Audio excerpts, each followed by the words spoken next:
ఓం నమ శివాయ. అందరికీ నమస్కారం అండి. ఈరోజు ఈ వీడియో ద్వారా మీన రాశి వారి యొక్క జాతక ఫలితాల గురించి తెలుసుకుందాం. వీరి యొక్క జీవితానికి సంబంధించినటువంటి ప్రధానమైనటువంటి అంశాలు ఏమిటి, అదేవిధంగా మార్చి 14వ తేదీ శనివారం రోజున మీ జాతక ఫలితాల గురించి అయితే తెలుసుకుందామండి. మరి రేపటి రోజున మీ యొక్క దిన ఫలితాల ప్రకారం ఊహించినటువంటి ఒక ఫోన్ కాల్ మీరు రిసీవ్ చేసుకోబోతున్నారు. అది కూడా ఊహించినటువంటి ఒక వార్తను అయితే మీరు వినబోతున్నారండి. మరి ఇంతకీ ఆ వార్త ఏమిటి, దీని వలన ఎటువంటి పరిణామాలు అనేవి మీ యొక్క జీవితంలో చోటు చేసుకోబోతున్నాయి, ఇక అదేవిధంగా మీ యొక్క జీవితంలో జరిగేటువంటి శుభ అశుభ పరిణామాలు అనేవి ఏ విధంగా ఉండబోతున్నాయి, రేపటి రోజున మీరు తీసుకోవాల్సినటువంటి జాగ్రత్తలు ఏమిటి, ఏ దిక్కు ప్రయాణం మీకు కలిసి వస్తుంది, ఏ అదృష్టపు సంఖ్య, అదృష్టపు రంగు, ఇటువంటి పూర్తి అంశాలన్నీ కూడా ఇప్పుడు ఈ వీడియో ద్వారా వివరంగా తెలుసుకుందామండి. అదేవిధంగా మీకు ప్రతికూలత సమయాన్ని అనుకూలంగా మార్చుకునేందుకు ఎటువంటి పరిహారాలను పాటించాలి, ఏ దేవతారాధన మీకు శుభకరంగా ఉంటుంది, ఇటువంటి పూర్తి అంశాలన్నీ కూడా ఇప్పుడు ఈ వీడియో ద్వారా వివరంగా తెలుసుకుందామండి. కాబట్టి మా వీడియోని ఎక్కడా కూడా స్కిప్ చేయకుండా చివరి వరకు చేసేటువంటి ప్రయత్నం చేయండి ఫ్రెండ్స్. అప్పుడే మేము ఏం చెప్తున్నామన్నది మీకు పూర్తిగా అర్థమవుతుంది. అలాగే మా వీడియో మీకు నచ్చితే ఒక చిన్న లైక్ చేసి, కొత్తగా మన ఛానల్ ఎవరైనా చూసినటువంటి వారు ఉంటే ఛానల్ అయితే సబ్స్క్రైబ్ చేసుకోండి. సపోర్ట్ చేయడం మాత్రం అసలు మర్చిపోకండి ఫ్రెండ్స్.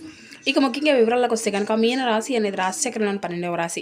పూర్వభద్ర నక్షత్రం 4వ పాదం, ఉత్తరభద్ర నక్షత్రం 1, 2, 3, 4 పాదాలు, రేవతి నక్షత్రం 1, 2, 3, 4 పాదాలు జన్మించిన వ్యక్తులు ఈ యొక్క మీనరాశి పరిధిలోకి వస్తారు. రాశి అధిపతి గురువు. ఇక ముందుగా వీరి యొక్క వ్యక్తిత్వాన్ని కనుక మనం గమనించినట్లయితే ఈ యొక్క రాశి వారు దృఢమైనటువంటి సంకల్పంతో కార్యాచరణ శక్తిని కలిగి ఉంటారు. అనుకున్నది సాధించే వరకు పట్టు వీడనటువంటి మనస్తత్వం కలవారై వీరు ఉంటారు. కార్యరంగంలో దూకుడుగా వ్యవహరిస్తారు. ఇక ఈ రోజున మీ యొక్క జాతక ఫలితాల ప్రకారం మనం గమనించినట్లయితే చాలా ముఖ్యమైనటువంటి రోజు అనే చెప్పుకోవాలండి. ఈ రోజున మీరు ఏది కూడా మనసులో దాచుకోరు. ఇక ఏదైనా కానీ మీరు ముఖం మీదే చెప్పేస్తూ ఉంటారండి. ఎదుటి వాళ్ళు తప్పు చేస్తే అస్సలు సహించరు. కోపం వస్తే క్షణాల్లో అగ్నిపర్వతంలో బద్దలవుతారు. కానీ తర్వాత పసిపిల్లల్లా మారిపోయేటువంటి అవుతారు. అవునా కాదండి? ఒక్కసారి మాట నిజమేనా అని చెప్పేసి అనిపిస్తే మాత్రం మీరు మనసులో నిజమని చెప్పేసి అనుకోండి. ఎవరైనా కానీ కష్టాల్లో ఉంటే మీ యొక్క చేతుల్లో లేకపోయినా కానీ ₹1 అనేది అప్పు చేసైనా ఎదుటి వ్యక్తులకు సహాయం చేసేటువంటి మనస్తత్వం మీదండి. ఎవరికి కూడా అన్యాయం అనేది చేయరు. అందరూ బాగుండాలి, అందరిలో నేను ఉండాలి కోరుకునేటువంటి మహారాజులు మీరు. కానీ లేదంటే మీకు దక్కినటువంటి బహుమతి ఏది అంటే కేవలం మీకు ఇచ్చినటువంటి ద్రోహం అండి. అది వెన్నుపోటు. మీరు ఎవరినైతే గుడ్డిగా నమ్ముతారో వారే మిమ్మల్ని చాలా రోజులుగా అంటే నట్టెట్టో ముంచిపోతున్నారు. మీరు ఎవరికైతే రక్తం దారబోసి సహాయం చేశారో వారే ఈ రోజున మిమ్మల్ని రోడ్డును పడేయబోతున్నారు. మీ యొక్క అవసరం తీరాక మిమ్మల్ని ఒక్కసారిగా అంటే కూరలో కరివేపాకులా తీసి పడేస్తున్నారండి. ఈ మాట నిజమేనా కాదండి? గత కొన్ని సంవత్సరాలుగా మీరు ఏ విషయంలోనైనా కానీ అంటే ఒక స్పష్టత అనేది లేకుండా అంటే మీ మీద మీలో ఉన్నటువంటి లోపం అండి. కానే కాదు, కేవలం మీ యొక్క మంచితనం మీకు గత కొన్ని సంవత్సరాలుగా శాపంగా మారింది. చెప్పాలి అంటే డైరెక్ట్గా ఎదుర్కోబోయేటువంటి ధైర్యం మీకు అనేది లేక, మిమ్మల్ని ఎదుర్కొనేటువంటి ధైర్యం లేక, మీ వెనుక మీ కళ్ళల్లోకి చూసి మాట్లాడేటువంటి ధైర్యం అనేది ఎవరికీ లేదండి. కాబట్టి మీ వెనక నుండి చాలా విధాలుగా మీపై కుట్రలు జరుగుతూ ఉన్నాయి. ఇది అంతా కూడా వ్యూహంలా అంటే దీనికి ఒక సూత్రధారి కూడా ఉన్నారండి. ఆ యొక్క సూత్రధారి కేవలం ఒక స్త్రీ అని చెప్పుకోవచ్చు, లేదంటే ఒక పురుషుడు అని కూడా చెప్పుకోవచ్చు. మీరు సమాజంలో తలెత్తుకోలేకుండా చేయాలని చెప్పేసి ఆ వ్యక్తులు నిరంతరం కూడా ప్రయోగాలు అనేవి చేస్తూ ఉంటున్నారండి. ఏడవలేక నవ్వుతూ మీతో మాట్లాడుతూ అన్ని రకాలుగా కూడా నాటకాలు వేస్తూ ఉంటున్నారు. కానీ లోపల మీరేంటి అనేది కూడా అసూయ పగ బాగా పెంచుకొని మీ నుండి ఇటువంటివి అన్నీ కూడా బయటకు చూపించలేక ఉంటున్నారండి. అయితే ఆ వ్యక్తులు ఎవరనేది కూడా మీకు ఈ రోజున మీ యొక్క జీవితంలోకి తప్పకుండా బయటపడతారండి. ఇక ఈ రోజున గమనించుకోనండి. అయితే మీరు ఎంత కష్టపడినా కూడా పగలు రాత్రి అనకుండా శ్రమించినా కూడా డబ్బు అనేది మీ దగ్గరకు వస్తుంది. కానీ చేతులు అసలు నిలవడం లేదు. నెల తిరిగేసరికి అప్పులు చేసేటువంటి పరిస్థితులు మీకు ఎదురవుతాయి. ఏదో తెలియనటువంటి ఖర్చులు, ఇంట్లో ఏదో ఒక రకంగా ఏదో ఒక అనారోగ్య సమస్యలు, హాస్పిటల్ ఖర్చులు, ఎందుకంటే ఈ విధంగా అవుతూ ఉంటుంది. తెలియక చాలా రకాలుగా బాధలు పడుతూ ఉంటున్నారు. అయితే భార్యాభర్తల మధ్య గత కొంతకాలంగా గొడవలు అనేవి జరుగుతూ ఉంటాము. ఇటువంటివి అన్నీ కూడా అన్యోన్యత అనేది లేకుండా మీ ఇరువురి మధ్య కూడా సడన్గా చిన్న చిన్న విషయాలు పెద్ద పెద్ద గొడవలుగా జరుగుతూ ఉంటున్నాయి. ఒకరంటే ఒకరికి విసుగు వస్తుంది. ఇంట్లో ప్రశాంతత అనేది లేదు. ఇంటికి రావాలనే లేదు. తెలియనటువంటి నెగిటివ్ ఎనర్జీ అనేది మిమ్మల్ని ఆవహించినట్లుగా మీకు అనిపిస్తుంది. అలాగే బంధువుల నుండి కూడా తీవ్రమైనటువంటి విమర్శలు కూడా మీరు అంటే ఎవరి కోసం అయితే ప్రాణం ఇచ్చినటువంటి వారు ఉన్నారు అంటే ఇచ్చి వాళ్లకు గౌరవం ఇచ్చారో ఆ వ్యక్తులే మిమ్మల్ని తప్పుడుగా అంటే తప్పుడు వ్యక్తులుగా చూపిస్తున్నారన్నమాట. ఒక రాత్రిపూట సరిగ్గా నిద్ర అనేది లేకపోవడం, ఏదో ఒక తెలియనటువంటి భయము, భవిష్యత్తు గురించి తీవ్రమైనటువంటి ఆందోళన, ఎంత దైవ ప్రార్థన చేసినా కూడా దానికి ఫలితం అనేది శూన్యము అనిపిస్తూ ఉండడము, ఇటువంటివి అన్నీ కూడా మీ జీవితంలో జరుగుతూ ఉన్నటువంటి సంఘటనలు గత కొన్ని రోజులుగా మీకు జరుగుతూ ఉన్నాయండి. అయితే మీ ఇంటి మీద కొంతమంది వ్యక్తులు ప్రయోగించినటువంటి విషపు చూపులు కూడా ఇటువంటివి అన్నీ కూడా మీ మీద పడ్డాయని కూడా చెప్పేసి దీనికి అర్థమని చేసుకోండి. అయితే ఈ రోజున ఈ విషయానికి వస్తే మీరు గత కొన్ని రోజులు జాగ్రత్త చాలా కీలకమైనటువంటి అంశాలుగా ఈ రోజునైతే మీరు చెప్పుకోవచ్చండి. అంటే ఈ రోజున ప్రధానమైనటువంటి అంశాల్లో భాగంగా ఇతర వ్యక్తులు మీ యొక్క జీవితంలోకి చాలా రకాలైనటువంటి కుట్రలు అయితే పన్నుతూ ఉంటున్నారు.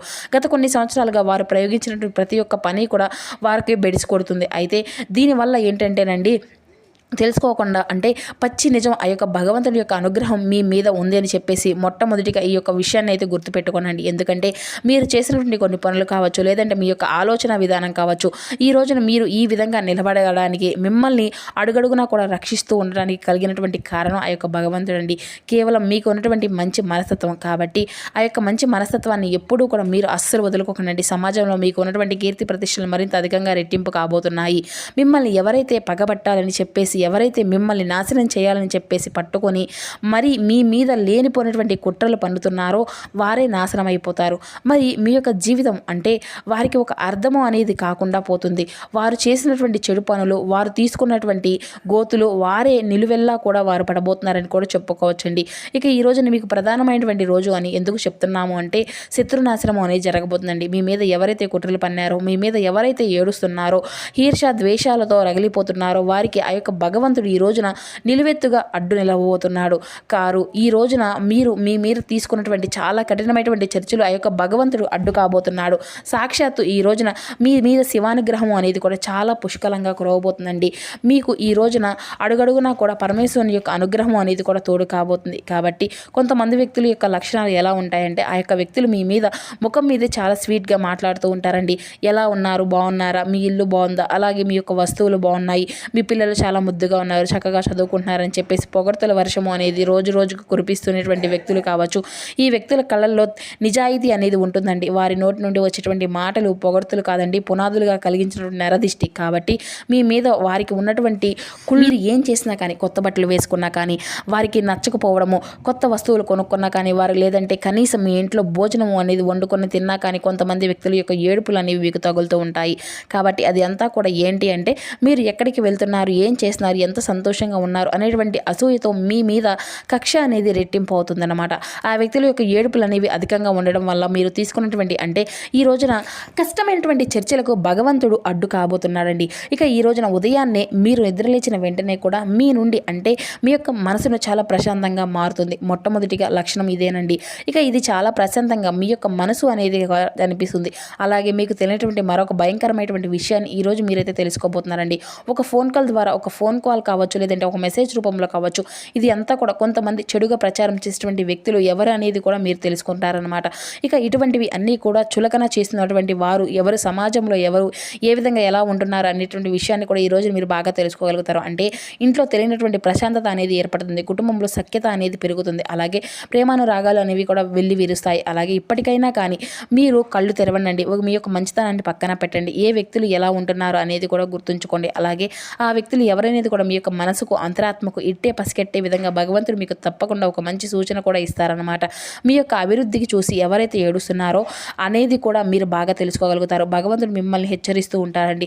అలాగే ఈ రోజున మీరు బయటకు వెళ్లే ముందు కూడా తప్పకుండా విభూది ధారణ అనేది చేసుకొని వెళ్ళండి. పరమేశ్వరుని యొక్క అనుగ్రహం కోసం తప్పకుండా స్వామివారి ముందు దీపం పెట్టి, స్వామివారికి ఈ రోజు నారికేల దీపం అంటే కొబ్బరికాయను స్వామివారి ముందు కొట్టి, ఒక కొబ్బరికాయలోనే చక్కగా ఆవు నేతితో స్వామివారి ముందు దీపారాధన అనేది చేయండి. తెల్లని పుష్పాలతో స్వామివారి ముందు చక్కగా స్వామివారి యొక్క పటాన్ని అలంకరించండి. స్వామివారి ఇంట్లోనే శివలింగం ఉంటే అభిషేకం కూడా చేసుకోండి. లేదంటే బయటకు వెళ్ళడానికి శివలింగానికి వెళ్ళి అభిషేకం కుదరకపోయినా కూడా ఒక చెంబు నీళ్ళతో నిన్న స్వామివారికి జలాభిషేకం చేయండి. ఇటువంటివి అన్నీ కూడా ఈ రోజున కోల్పోయినటువంటి వైభవాన్ని తిరిగి మరలా మీకు దక్కించుకోబోయేటువంటి వ్యక్తులు అవుతారు. ఈ వ్యక్తులు ఎవరైంది కూడా మీకు బాగా తెలుసుకోగలుగుతారండి. ఇక అలాగే ఈ యొక్క అంటే మీ యొక్క భార్యాభర్తల మధ్య సఖ్యత అనేది కూడా చాలా బాగుంటుందండి. చిన్ననాటి స్నేహితులు కూడా కలుసుకుంటారు. విద్యా, ఉద్యోగ, వ్యాపార పరంగా అన్ని విధాలుగా కూడా ఈ రోజున మీకు చాలా సానుకూలమైనటువంటి ఫలితాలు అయితే మీరైతే చూడబోతున్నారు.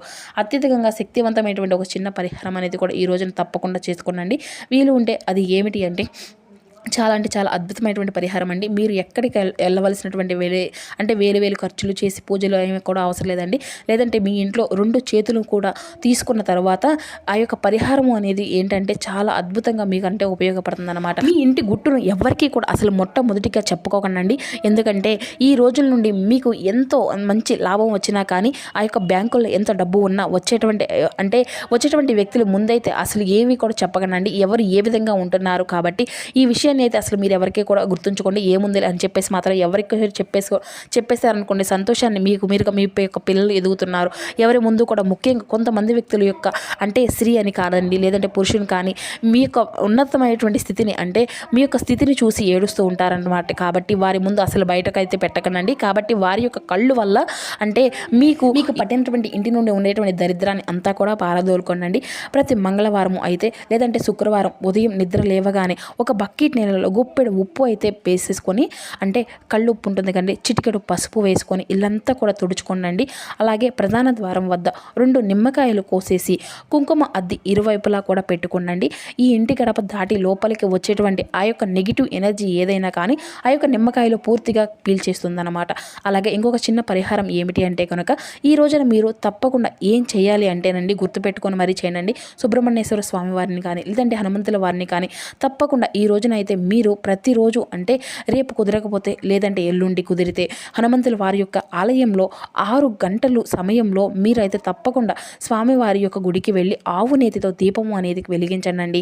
వీలైతే అక్కడే హనుమాన్ చాలీసా కూడా చదవండి. హనుమంతుల వారిని వేడుకోండి, స్వామి నా చుట్టూ ఉన్నటువంటి కపట శత్రువులను అన్నిటినీ కూడా, అసూయపడేటువంటి వాళ్ళని అందరినీ కూడా, నన్ను నా యొక్క కుటుంబాన్ని రక్షించుతండి అని చెప్పేసి కన్నీళ్లతో స్వామివారిని ప్రార్థించండి. స్వామివారి యొక్క రక్షణ కవచము అనేది మీ చుట్టూ ఉంటుందండి. ఆ యొక్క వ్యక్తులు తప్పకుండా మిమ్మల్ని అలాగే మీ యొక్క పరిస్థితులు అన్నిటినీ కూడా, మీ యొక్క అభివృద్ధిని అన్నిటినీ కూడా వాళ్ళుగా దూరం చేసుకునే విధంగా మీరు ఉంటుందన్నమాట. అలాగే వారు ఏంటనేది కూడా ఈరోజు ముఖ్యంగా చెప్పుకున్నాం కదండి. ఓం నమ శివ అనేటువంటి పంచాక్షరి మంత్రాన్ని కూడా మీకు వీలుంటే ఎన్నిసార్లు అయితే అన్నిసార్లు చెప్పించి ఉండండి. ఇక ఈ రోజున మీకు వచ్చేటువంటి ఈ యొక్క ఫోన్ కాల్ అనేది మిమ్మల్ని చాలా ఆశ్చర్యానికి, ఉత్సాహానికి కూడా గురి చేస్తుంది. ఒక మంచి శుభవార్తను కూడా ఈరోజు అయితే మీ యొక్క ఫోన్ కాల్ ద్వారా మీరు వింటారండి. అలాగే ఈ రోజున మీ యొక్క బంధుమిత్రుల ప్రీతి అనేది కూడా సమయాన్ని కూడా గలుపుతారు. అలాగే పిల్లలతో సంతోషంగా కాలము అనేది కూడా ఈ రోజున గడుపుతారండి. ఇక అదేవిధంగా దేవాలయాన్ని దర్శించడం కూడా చేస్తారు. ఇక ఈ రోజున మీకు కలిసి వచ్చేటువంటి రంగు వచ్చేసి గ్రీన్ అండి. గ్రీన్ కలర్ మీకు ఈరోజు బాగా కలిసి వస్తుంది. మరొక కలర్ ఏంటంటే వైట్. ఇది మీకు చాలా అద్భుతంగా ఉంటుందన్నమాట. ఈ 2 రంగులు కూడా మీకు బాగా కలిసి వచ్చేటువంటి అదృష్టపు రంగులు. అలాగే అదృష్టపు దిక్కు ప్రయాణం వచ్చేసండి పడమర దిక్కు అండి. ఈ రోజున మీకు బాగా అద్భుతమైనటువంటి ప్రయాణం, చాలా అద్భుతంగా మీకు ఈ రోజున సురక్షితంగా ఉంటుంది అని కూడా చెప్పుకోవచ్చండి. అయితే ప్రయాణ విషయంలో తగినటువంటి జాగ్రత్తగా చూసుకోండి. ఇక ఈ యొక్క కష్టాలు అనేవి శాశ్వతం కాదు కదండి. త్వరలోనే మీ యొక్క జీవితం అద్భుతమైనటువంటి సువర్ణ ఘట్టం మొదలవుతుందని కూడా చెప్పుకోవచ్చు. సాక్షాత్తు పరమేశ్వరుడు మీకు అన్ని విధాలుగా కూడా హింట్ అనేది ఇస్తూ ఉంటాడండి. సమాజంలో కీర్తి ప్రతిష్టలు పెరుగుతాయి. ఈ రోజున మీకు అంతా కూడా ఎంతో శుభకరమైనటువంటి రోజుగా ఉంటుందండి. అలాగే మీ యొక్క ప్రశాంతను కూడా ఈ రోజున అయితే మీరు ఖచ్చితంగా దక్కించుకునేటువంటి అవకాశం అయితే చాలా అధికంగా కనిపిస్తుంది.